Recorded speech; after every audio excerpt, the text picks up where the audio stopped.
जिसकी उपस्थिति से आम्ल, भास्म और उदासीन विलयन का पता चल जाए। आम्ल हो गया, भास्म हो गया और उदासीन विलयन का पता चल जाए, उसे सूचक कहते हैं। जैसे है लिटमस पेपर, उदाहरण में है लिटमस पेपर है और एक मिथाइल ऑरेंज लेते हैं और तीसरा में फिनोप्थलीन है। फिर अगला क्वेश्चन है रासायनिक समीकरण को संतुलित करना क्यों आवश्यक है, या रासायनिक समीकरण को संतुलित समीकरण किसे कहते हैं। संतुलित रासायनिक समीकरण किसे कहते हैं? जिस समीकरण में विभिन्न तत्वों के परमाणुओं की संख्या दोनों तरफ समान हो, उस रासायनिक समीकरण को संतुलित रासायनिक समीकरण कहते हैं। संतुलित रासायनिक समीकरण कैसे किसे कहते हैं? जैसे देखिए उदाहरण है, हाइड्रोजन है, ऑक्सीजन के साथ रिएक्शन करने पर, अभिक्रिया करने पर जल बनाता है, जल हो गया। तो समीकरण हमारा क्या है? संतुलित रासायनिक संतुलित समीकरण है? नहीं है, क्योंकि हाइड्रोजन इधर 2 है, इधर हाइड्रोजन 2 है। दाहिना तरफ हमारा ऑक्सीजन 1 है और बाएं तरफ ऑक्सीजन हमारा 2 है, तो हमारा संतुलित रासायनिक समीकरण नहीं है। इसको बैलेंस करने के लिए, संतुलित करने के लिए ऑक्सीजन इधर 2 है, इधर 2 से गुना करना पड़ेगा।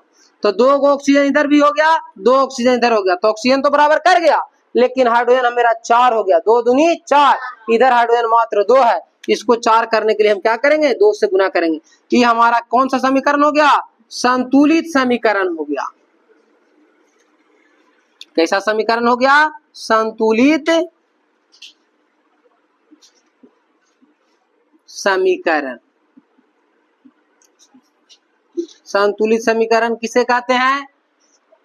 जिस समीकरण में, यही हमारा समीकरण है, भिन्न तत्वों की परमाणु संख्या, भिन्न तत्वों की परमाणु संख्या, इधर हाइड्रोजन है, ऑक्सीजन है, ये भिन्न हो गया, परमाणु संख्या दोनों तरफ समान है। दोनों तरफ हमारा क्या है? समान है। जितना इधर हाइड्रोजन है इतना हाइड्रोजन इधर भी है, जितना ऑक्सीजन इधर है उतना ऑक्सीजन हमारा इधर है।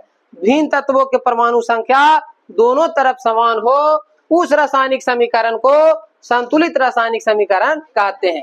संतुलित रासायनिक समीकरण इसीलिए आवश्यक है क्योंकि उससे समीकरण की वास्तविक जानकारी, हमारा वास्तविक जानकारी प्राप्त हो जाता है। कितना हमारा संख्या हाइड्रोजन इधर है, कितना हाइड्रोजन हमारा इधर है, कितना संख्या ऑक्सीजन का इधर है, कितना संख्या ऑक्सीजन का इधर है। साथ ही अभिकारकों और उत्पादों, अभिकारक हमारा क्या है? साथ ही अभिकारक, साथ ही अभिकारक, अभिकारकों तथा उत्पादों, ये हमारा उत्पाद हो गया। उत्पादों की, साथ ही अभिकारकों और उत्पादों की वास्तविक संख्या की जानकारी हमसे, इससे संतुलित रासायनिक समीकरण से क्या होता है? प्राप्त हो जाता है। अभिकारकों की वास्तविक जानकारी एवं उत्पादों की वास्तविक जानकारी हमको प्राप्त हो जाता है। किससे? संतुलित रासायनिक समीकरण से, संतुलित रासायनिक समीकरण से।